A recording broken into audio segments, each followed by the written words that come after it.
Shalom, on me demande une sgoula pour la parnassa.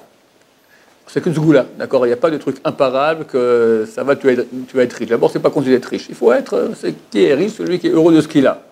Trop d'argent, ça amène d'habitude marbem nechassim marbem delaga, beaucoup de biens, beaucoup de problèmes.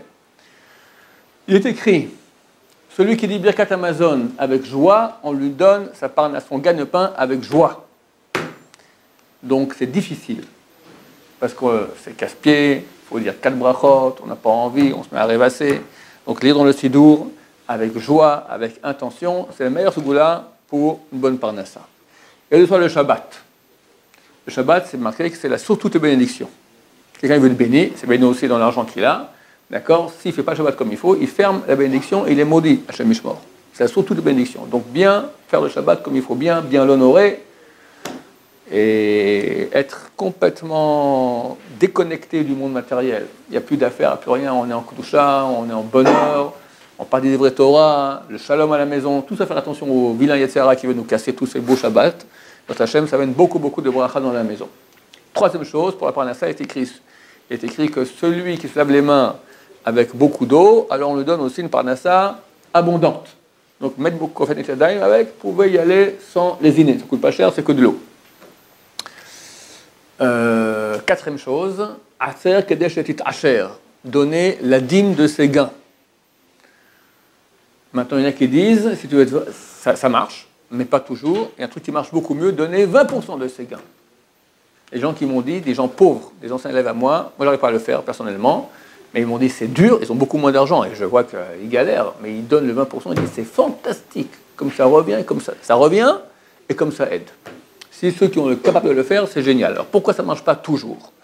Rachamim Kanevski, il a écrit tout un article là-dessus, il a dit, des fois quelqu'un, Shalom, il doit mourir, d'accord? Il y a un décret de mort.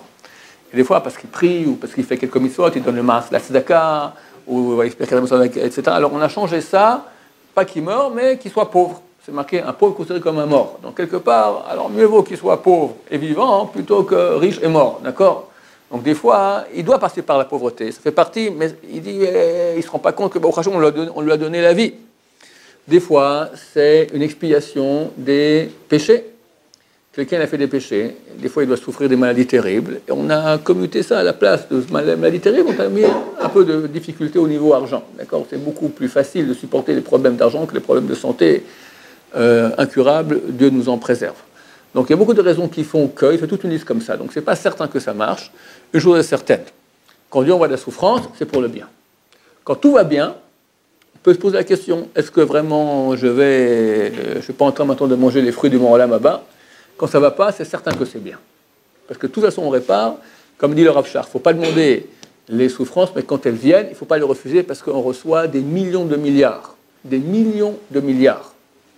C'est énorme. Il ne faut pas les demander parce que personne ne sait si on pourra supporter ces souffrances-là. Mais quand ça vient, Hachem a décidé que oui, ça vient, que nous on préserve qu'il n'y en ait jamais, mais que si déjà ça arrive, et qui aujourd'hui peut dire qu'il n'y a jamais de souffrance, les accepter avec abnégation, d'abord c'est un bon moyen pour que ça parte, parce que Dieu voit que le SRA, le côté négatif, il voit qu'on est en abnégation, qu'on accepte ça avec amour, alors il n'a plus d'arguments contre nous. Et d'habitude, il part à cause de cela.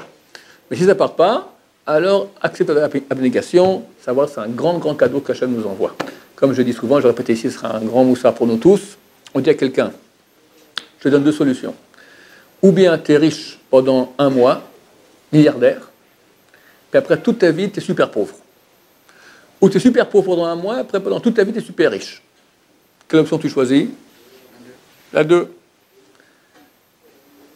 Maintenant, le mois et la vie, c'est comme un quotient de, je ne sais pas, 1 sur 500, d'accord, 1 sur 1000. Olam hazeh, olam haba. C'est fini par rapport à infini. Ça n'a aucune valeur, le fini. Rien. Ça tend à zéro.